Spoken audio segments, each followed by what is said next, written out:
Hi, this is Misty Johnson from the Zanesville Museum of Art, and welcome back to Material Explorations with Misty. This week we're going to be making air dry clay creatures, and for this activity you'll need some air dry clay. It's sometimes called self-hardening clay, and your best bet would probably be to order that online at this point. So you got your clay, and then you'll need to make up some slip with your clay. All you do is take a little bit of your clay and mix it with water. And then you'll need a couple clay tools, and really anything around the house can be used as a clay tool. So today I'm just going to be using just a regular pen and a couple of toothpicks. All right, let's get started. Okay, now that we have all our materials ready, I'm going to show you step by step how to make this clay owl. And if anybody knows me, you know that I love owls. And so that's what I'm going to show you today, but you can use the techniques I'm going to be showing you to make other creatures as well. So, funny story, this little duck is actually one of the first things I ever learned how to make with clay, and that was when I was in kindergarten. And then I also made a cat, because I love cats too. Alright, so to get started making an owl, you want to get some clay. And it can be any size, doesn't really matter. And you want to roll it into a ball. Doesn't have to be perfect, but I'm going to start with kind of an oval shape to make it easier to form the owl. So I've got my oval of clay, and this is going to be the body of my owl. And so to make sure he can stand up on his own, I like to just tap it against the table to flatten the bottom out, and that way it can stand. All right, so the next thing to do is you take your thumb and just press in on the top a little bit, and that's where you start to get the top of his head look. So you just squish that in with your thumb a little bit.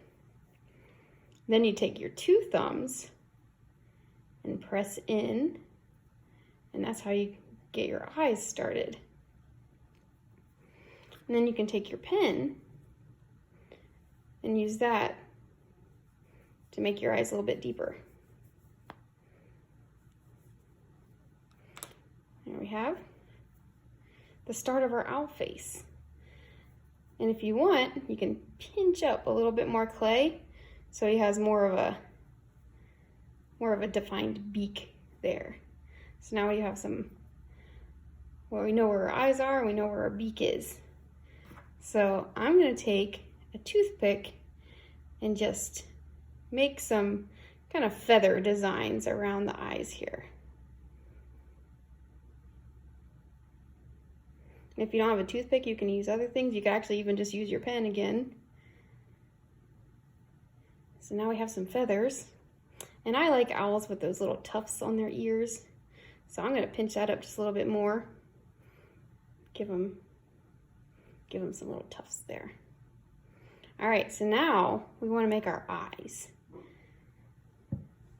So with that, you're just going to use two little balls of clay. And the best way to make sure they're the same size is start with one little ball of clay and cut it in half. And I'm just going to use my toothpick to do that.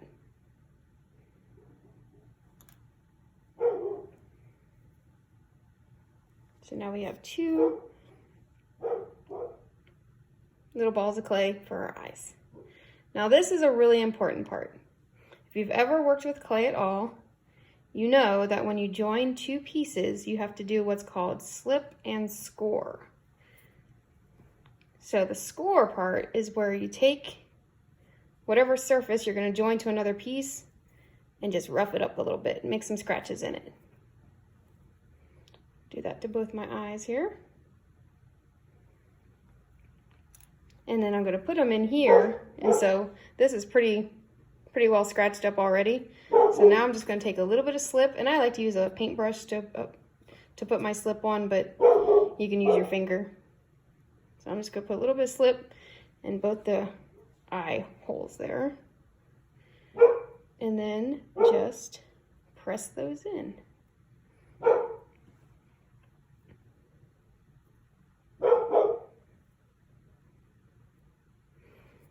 So now we have some eyes.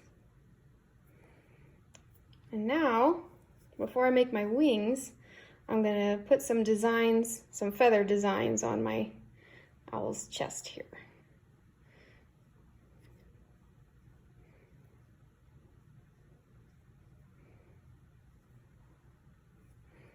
So there, he's looking pretty owlish at this point. Now we just have to add the wings. To do that, you take a little bit more of your clay, and this time we're gonna flatten it out. If you have a rolling pin, you can use that for this, but it's pretty easy just to flatten it out. You can squish it in your hands like this. And then lay it out on the table. Have it nice and flat. You don't want to press too hard or else it can stick to your table. And that causes some problems. So now for my wings, I'm just going to use my thumb as kind of a template. Doesn't have to be perfect, I just want them to be roughly the same size. And then I'm going to use my toothpick to go ahead and cut those out. Again, doesn't have to be perfect. So now I have some wings. And I'm going to be adding them to the sides here. And so the first thing I want to do is just kind of eyeball where they're going to go. Stick them on there. Like that. So now I know where they're going to go. And I'll just go ahead and peel those back off because I still have to do my slip and score. So from sticking them on there, I know where I need to score it.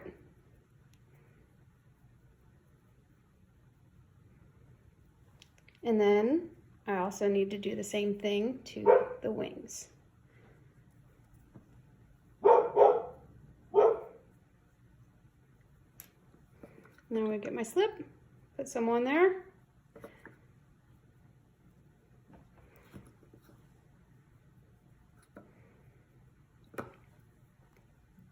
And now I will attach them to my owl.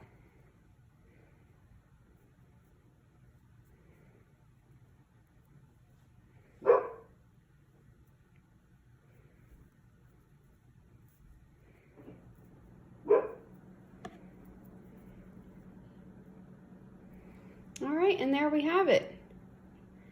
And you can continue adding details with your toothpick or whatever other tools that you found around the house. You can give some texture to the wings. You could add some feet if you wanted to. It's all up to you. And you can make other creatures using just the pinching of the clay techniques and also adding pieces by slipping and scoring. So I hope you enjoyed today's video. We'd be excited to see any air dry clay creatures that you make, so you can share them using the hashtag #MyZMAArt. And I look forward to seeing you guys next time. Have a great day. One final thought about your air dry clay owls. After they're completely dry, which can take a couple days to even a week to get it completely dry. But once they're all dry, you can take some acrylic craft paint and finish them off. So here's a little dish with an owl and some branches that I made out of air dry clay. And then once it was all dry, I just used acrylic craft paint and decorated them. So again, have a lot of fun doing this, and we'll see you next time.